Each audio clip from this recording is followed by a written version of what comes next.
ఇక మనకి డిబేట్ లో సంగప్ప గారు దేవిప్రసాద్ గారు జాయిన్ అయ్యారు. Welcome to debate sir. Sangappa గారు, డీలిమిటేషన్ మహిళా రిజర్వేషన్ కి సంబంధించి పార్లమెంట్ లో బీజేపీ ఎంపీ తేజస్వి సూర్య చేసిన కామెంట్స్ అయితే మీరు విన్నారు, మీరేం చెప్తారు? తేజస్వి సూర్య గారు ముందు ప్యానల్ లో ఉన్న పెద్దలందరికీ నమస్కారం. అందరు పెద్దవాళ్ళే ఉన్నారు అక్కడ. మీకంటే ఎవరు పెద్దలే. నమస్కారం అన్న. అట్లా కాదన్న, స్పందన మీరు అడిగే క్వశ్చన్ నాకు కరెక్ట్ అర్థం కాదు. తేజస్వి సూర్య గారు ఈరోజు రేవంత్ రెడ్డి గారి యొక్క ఆలోచన విధానాన్ని పూర్తిగా తూర్పారబట్టింది. ప్రపంచ ఇంతకుముందు శరత్ గారు చెప్పినట్టు, ఆయన లీగల్ ఎక్స్పర్ట్ కాబట్టి ఆయన కరెక్ట్ చెప్పినారు. ఇంకా ప్రపంచంలో ఎక్కడైనా సగము పాపులేషన్ తీసుకోవాలా, సగము ఏది రాష్ట్ర జీడిపి తీసుకోవాలా, పర్ క్యాపిటల్ ఇన్కమ్ ప్రకారం తీసుకోవాలి. అది ఎక్కడ సాధ్యమవుతుంది? నిజానికి డీలిమిటేషన్ అనేది ఆన్ బేసిస్ ఆఫ్ పాపులేషన్. కానీ ఆ పాపులేషన్ లో కూడా చాలా ఇష్యూస్ ఉన్నాయి. అది కుటుంబ నియంత్రణని పూర్తి స్థాయిలో కొన్ని రాష్ట్రాలు పాటించలేదు, కొన్ని పాటించలేదు. కాబట్టి ఇలా నష్టం జరగద్దని ఎవరికి నష్టం జరగకుండా ఉండాలని ఒక ఫార్ములా తీసుకొచ్చారు.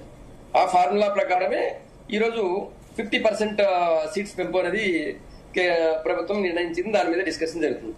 50% పెంచడం వల్ల నిన్న అనుకుంటా జీ న్యూస్ CEO భరత్ గారు బాగా విశ్లేషించినారు.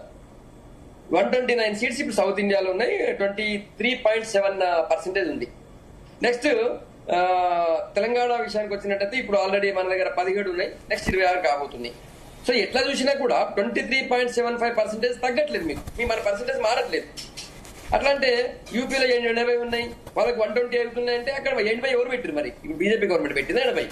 అంతకుముందు జరిగినటువంటి డీలిమిటేషన్ కదా ఖరాబ్ చేసింది మొదటిది. అప్పుడు ఉన్నటువంటి పాపులేషన్ ప్రకారం అవి పెద్ద రాష్ట్రాలు పాపులేషన్ ఎక్కువ ఉంది, వాళ్ళకి 80 సీట్లు ఇచ్చింది. అంత 85 ఉంది. ఇంకా అది రాష్ట్ర విభజన తర్వాత 80 అయిపోయింది. నేనేమంటున్నా అంటే అక్కడ వాళ్ళ రేషియో మారట్లేదు, నార్త్ ఇండియా రేషియో మారదు, సౌత్ ఇండియా రేషియో మారదు. ఇప్పుడు అట్లా అంటే మాకు సంబంధం లేకుండా కేంద్ర ప్రభుత్వం ఏర్పాటు చేస్తారు అని చెప్పి వీళ్ళ వాదన, రేవంత్ రెడ్డి గారి వాదన.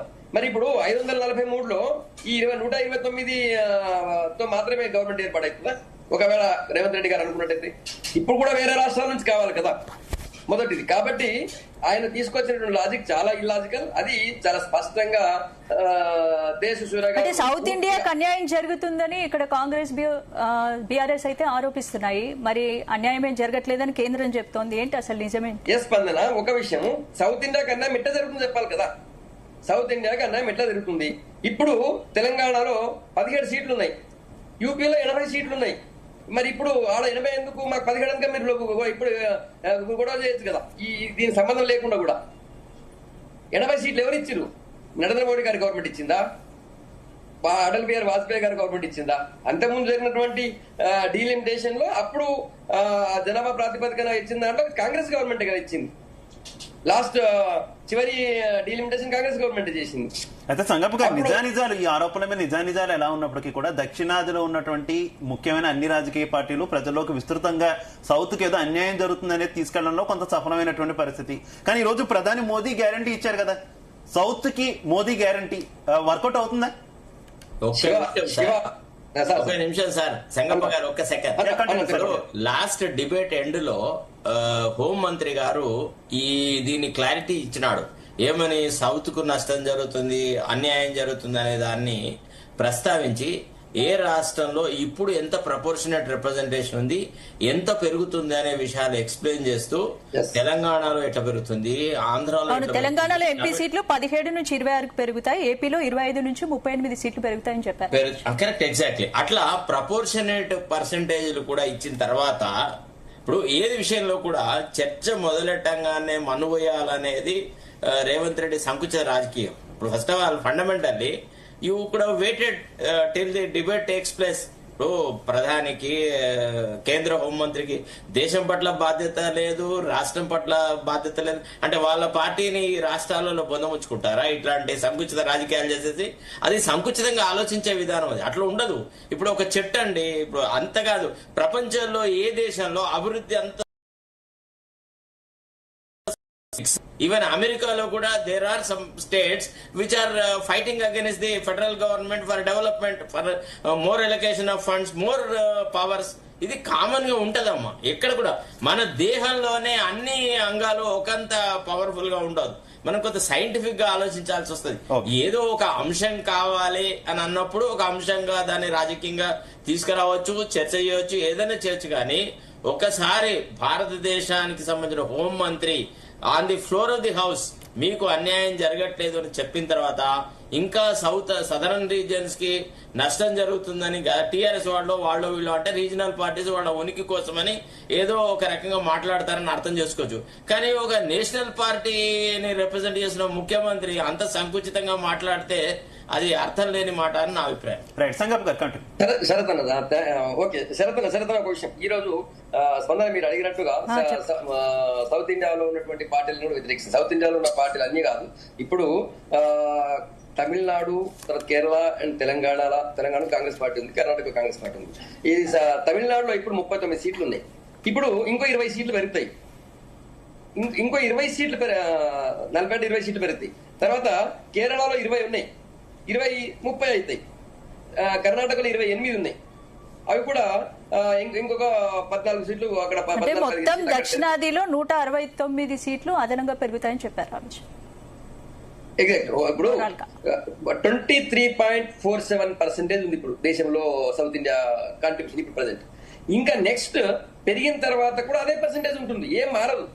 ఒకవేళ వీళ్ళు గగ్గోలు పెడుతున్నట్టు ఇప్పుడు 23.75% ఉందో దాన్ని తీసేసి 15%కో లేక 20%కో ఒక పర్సెంటేజ్ తగ్గింది అనుకోండి, వీళ్ళు గగ్గోలు పెట్టడంలో న్యాయం ఉంటుంది.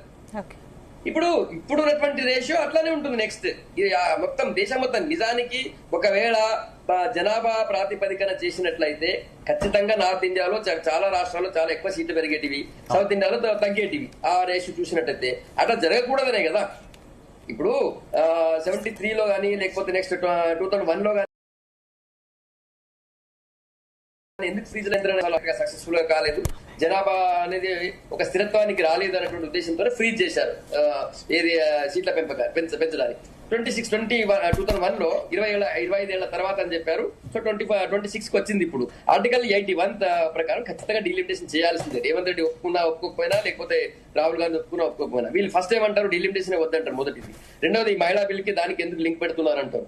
ఇప్పుడు రేవంత్ రెడ్డి గారు మాట్లాడడానికి ఆయనకి ఏం మాట్లాడుతున్నా ఆయనకు అర్థం. రేవంత్ రెడ్డి గారు మాట్లాడేది పూర్తి ఇల్లాజికల్, అది ఒక అశాస్త్రీయంగా మాట్లాడుతున్నారు, రాజ్యాంగ స్ఫూర్తికి విరుద్ధంగా మాట్లాడుతున్నారు.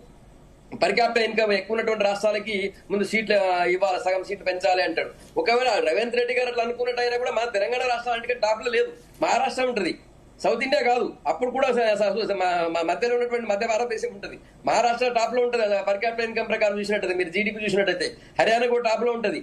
వేరే రాష్ట్రాలు ఉంటాయి కదా మనకంటే ముందు. ఒకసారి తమిళనాడు, మన సౌత్ ఇండియా తమిళనాడు ఉంటది. మన అంటే రేవంత్ రెడ్డి గారు ఆయన ఏమంటారు, ఒక ఫ్రస్ట్రేషన్ లో లేకపోతే సెంట్రల్ గవర్నమెంట్ ని కేవలం ఒక విమర్శించాలని ఏకైక లక్ష్యంతో చేస్తున్నారు. ఇదంతా కూడా మహిళా రిజర్వేషన్ బిల్లుకి ఏదో రకంగా కాలడ్డు పెట్టాలని చెప్పి ఈరోజు ప్రియాంక గాంధీ గారు లేచి ఓబీసీలకి అన్యాయం చేస్తే ఓబీసీ కోటా కూడా పెట్టాలంటారు. ఎవరు వద్దంటున్నారు? దాని ఓబీసీ లెక్క తేలినప్పుడు ఖచ్చితంగా అది కూడా పెడితే మంచిదే కదా. Bharatiya Janata party OBC quota పెట్టడానికి వ్యతిరేకించలేదు మహిళా కోటాను. కానీ ఇప్పుడైతే ముందు 33% రిజర్వేషన్ అయితే రానియండి కదా. ఇప్పుడు ఎస్సీ ఎస్టీ రిజర్వేషన్ ఉంది కదా, ఆ ఎస్సీ ఎస్టీ రిజర్వేషన్ కోటాలో కూడా ఖచ్చితంగా మహిళా రిజర్వేషన్ వస్తుంది. సేమ్ వాళ్ళ కోటాలో 33% రానియండి. ఓబీసీ కోటా జనాభా లెక్కలు తేలిన తర్వాత ఓబీసీ కోటాలో వాళ్ళకి రిజర్వేషన్ వచ్చేది మళ్ళీ ఒకసారి జరుగుతూ కావచ్చు. అది రానియండి, వద్దని ఎవరు అంటారు. దానికి మేము వ్యతిరేకం, Bharatiya Janata party NDA government వ్యతిరేకంగా లేదు. కానీ ఇప్పుడైతే ఇప్పటికే 25-30 సంవత్సరాల నుంచి మహిళలు చట్టసభలో పోవడానికి తీవ్రంగా ఎదురు చూస్తున్నారు. ఇప్పుడు ఒక అద్భుతమైనటువంటి తరుణం, దీన్ని వ్యతిరేకించద్దు. ఇంతకు శరత్ గారు చెప్పినట్టు ఆయన న్యూట్రల్ పర్సన్, ఆయన లాయర్ అని అందరినీ ఇష్టం ఏమంటారు, ఆయన ఫుల్ అందరినీ దులిపి పడేస్తుంటాడు. మమ్మల్ని ఏదో సార్ దులిపిండు. ఇప్పుడు ఒకటే విషయం చెప్తున్నా నేను, ఇప్పుడు కూడా మహిళలు ఉన్నారంటే చాలా తక్కువ మంది స్వతంత్రంగా ఉండే వాళ్ళు వచ్చేస్తున్నారు. చాలా మంది నాయకులకు సంబంధించినటువంటి కుటుంబ సభ్యులు ఎక్కువ మంది వచ్చే అవకాశం ఉంది. ఇప్పుడు జరుగుతుంది ఇప్పుడు ప్రజెంట్. కానీ నేనేమంటే ఫ్యూచర్ లో ఈ బిల్ వచ్చిన తర్వాత కొంతమంది రాజకీయ నాయకుల కుటుంబీకులు వచ్చినా కూడా స్వతంత్రంగా పార్టీ కోసం పనిచేసే వాళ్ళు, దేశం కోసం పనిచేసే వాళ్ళు వస్తారు. వాళ్ళందరూ కూడా అది ఏ పార్టీ అని కావచ్చు, నా భారతీయ జనతా పార్టీ ఒకటే కాదు, భారతీయ జనతా పార్టీతో పాటు కాంగ్రెస్ లో వస్తారు, టీఆర్ఎస్ వస్తారు, అన్ని చోట్ల వస్తారు. పార్టీ కోసం పనిచేసే వాళ్ళందరూ తప్పనిసరిగా వాళ్ళు ఇవ్వాల్సి వస్తుంది. కాబట్టి దీన్ని సమర్థించాలని చెప్పి చెప్తున్నా. ఇంకోటి